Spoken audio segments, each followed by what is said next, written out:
Welcome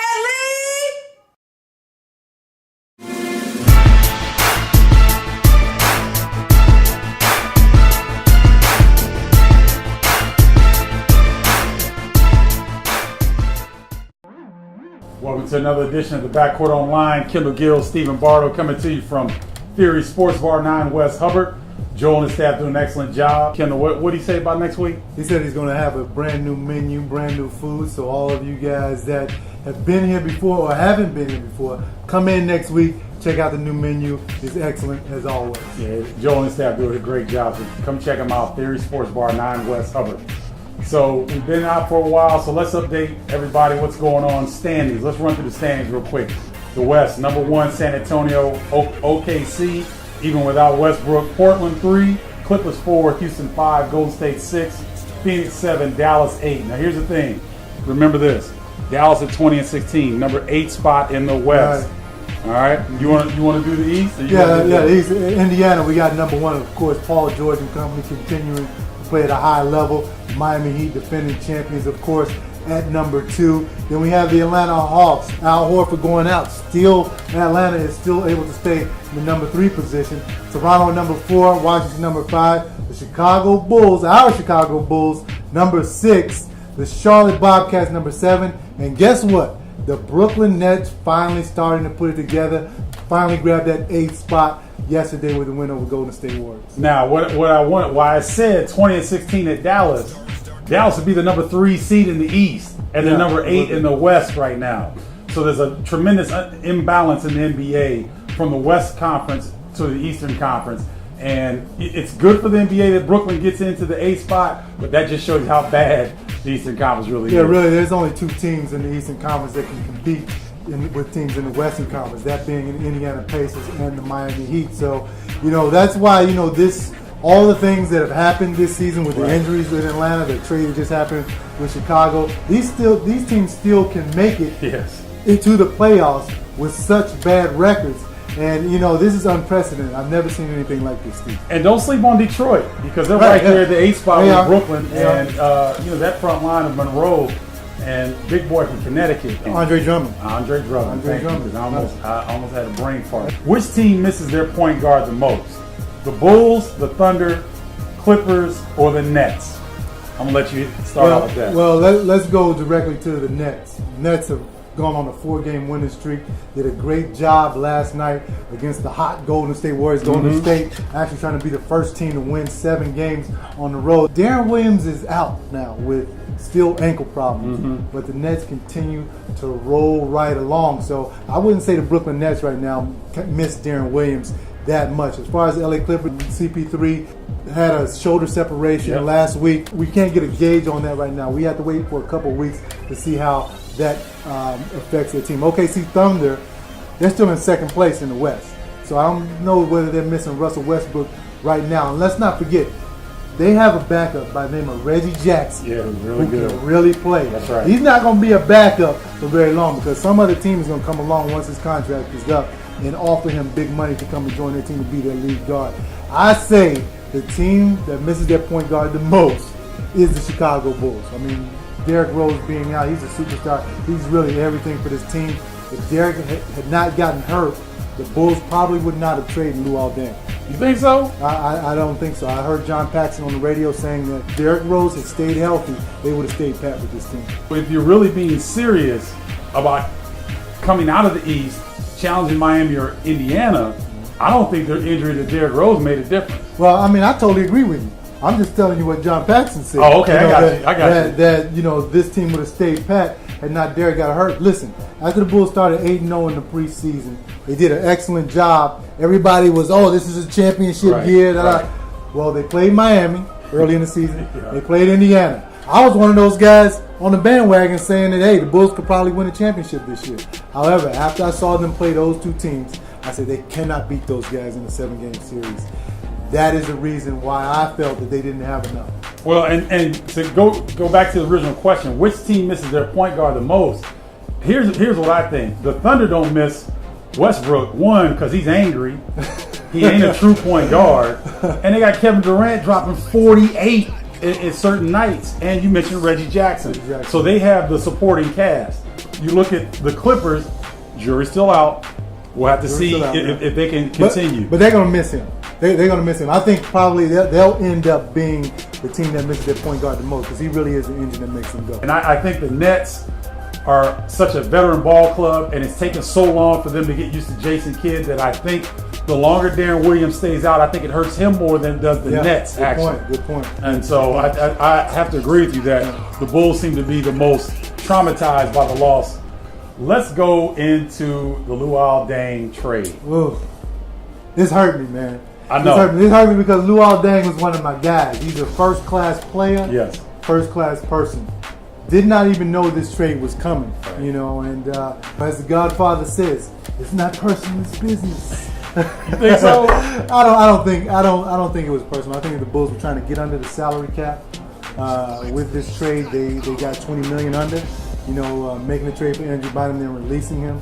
I think that the Bulls really, they won't say this, but deep down inside, they see what you and I see. We can't beat Miami in a 7-game series. Yeah. We can't beat Indiana. Right. So we have to get rid of some of this salary, retool, reposition ourselves to get in position to maybe sign a big free agent that maybe one day they can come in, maybe one day play along with Derek and help us supersede those guys. But to me, Steve, no free agents really like to come here to Chicago. Exactly. That's my point exactly. Yeah. And the thing that bothered me is that Luol Deng is the 4th leading scorer in Bulls history. Yeah. 4th leading scorer in Bulls history, behind Michael Jordan, Scottie Pippen, and Bob Love. Great company. And so when you think about the most underappreciated Bull ever, is Luol Deng. I think so. And you talking about he played close to the most minutes in the NBA almost every year. Right. He's played through injury. He had a situation last year where the Bulls training staff did not do a good job with that spinal tap situation, Kendall. They didn't. They botched that. They did. And then so you come in the offseason to his contract year, and Gar Forman and company won't talk to Luol Deng and his agent. They didn't talk to him. Then this is what I heard.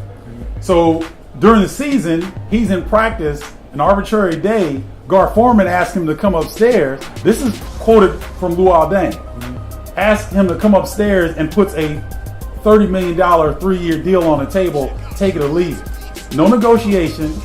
No calling his agent. Called him out of practice and asked him to come upstairs, and he didn't understand what was going on. If that is true, that's not the right way to go and treat one of the top players ever in the Chicago Bulls uniform, and a top level person, and a guy who almost died last year. That's right. You know, with his spinal tap thing. You know, you shouldn't treat your players like that. That could come back and haunt you in free agency, no doubt, as well, if other players know how the organization treats their players. And Kendall's very eloquent in what he's saying. I agree with him, but I'm going to say it a little bit differently. There was a rumor floated out that he demanded $15 million a year. Yeah, which is what I thought. That's incorrect. He did not float that out there. He was never able to negotiate with the Bulls. I think the backhanded maneuver of trying to bring him in out of practice to say take it or leave it without consulting your agent is Bush League. Yeah. And when Dan Bernstein sits up and dogs Derrick Rose out for not wanting to recruit free agents to Chicago, and Derrick Rose says that he will not recruit free agents, what Derrick Rose is saying is that the rest of the NBA understands the Bulls organization and how difficult it is to play for Coach Tom Thibodeau. Great X's an old coach, but he goes overboard in terms of practice. He wears his players out. He's not married, doesn't have a girlfriend, so he's all basketball. And hey, if that's your decision, that's fine if you're a college coach. But as an NBA professional, Kendall, you're taking years off guys' careers. I played for Pat Riley. And you know, he was a guy that demanded the most out of his players, much like Coach Thibodeau. 1.5 hour tape shoot-arounds, which is unheard of in the NBA. Shoot-arounds, you're supposed to go and just really shoot around and not do anything. But Pat Riley really had you in a full-blown practice in shoot-around. Also, 2 to 3 hour practices every day. And I know that Coach Thibodeau goes by the same coaching philosophy, gets a lot out of his players. But you're right, Steve. Sometimes that will break a player down in the long run. We can remember the Knicks teams that Pat Riley coached long ago against the Michael Jordan-led Chicago Bulls. Yeah. Whenever they played, the Knicks never had another level to go to, okay, because they had been practicing so hard throughout the whole season. They couldn't go to another level. That's why they were never able to beat the Bulls in all those series. The Bulls benefit from high character guys. You talking about Luol Deng, Jimmy Butler, Derrick Rose, Carlos Boozer, Joakim Noah. These guys are high character guys, Kendall. Yeah. And they're not going to buck the coach. They're not going to be a J.R. Smith. So we salute you, Luol Deng. Good luck to you with the Cleveland Cavaliers. Think you're a first-class brother. You're a first-class player. And all the best wishes to you moving forward to Cleveland. Right, and in Cleveland, you got lucky. You got a player, two-time All-Star, one of the best defensive players in the league, and he's still in his prime. That's right. You know, so kudos to you for pulling this deal off. I think you stole our guy out of Chicago. So let's move on to the next topic. Kendall, this is an interesting topic, and we see the influx of European players and foreign players that come in, and how teams try to draft certain players, leave them overseas, and then try to bring them back. Right.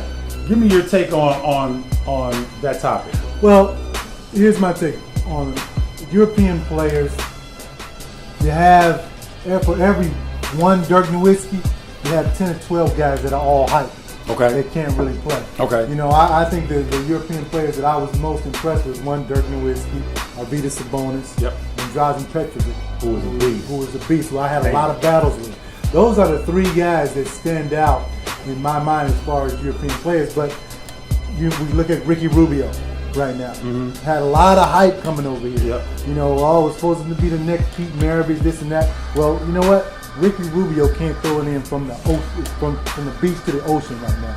The guy just cannot shoot the basketball. I heard on the radio yesterday where they're saying, well, once Luol is traded, we can bring Mirotic over. Well, I'm not so excited about that because in my mind, I think he's just another Ricky Rubio. Okay. Until he comes over here and proves himself. The 7-footer in New York, the former first pick. Bargnani. Bargnani. Yeah. Okay. Bargnani was supposed to be the next Dirk Nowitzki, 7-footer that can shoot. Yeah, he's 7 foot, but he's playing out by the 3-point line. 7-footers are supposed to be inside.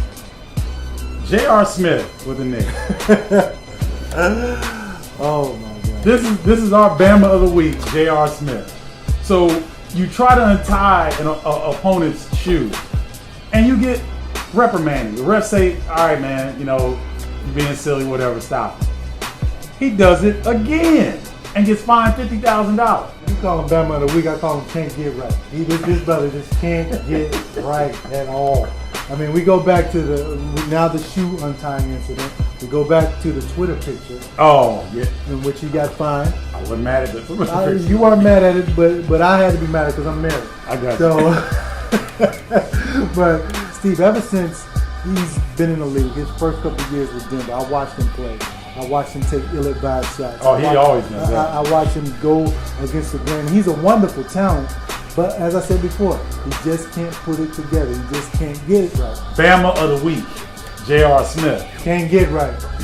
J.R. Smith. All right, hit us on our links below. There's various ways, Twitter, Facebook. You can go to our website, thebackcourtonline.com. Send us your questions. We'd love to answer them on the show. That'll do it for Kendall and I, this version of the backcourtonline.com. You got anything to say, Kendall, in closing? Well, just keep tuning in, keep sending your questions in, and we'll keep giving you our best analysis. All right. So for Kendall Gill, I'm Stephen Bardo. Until next time, holla!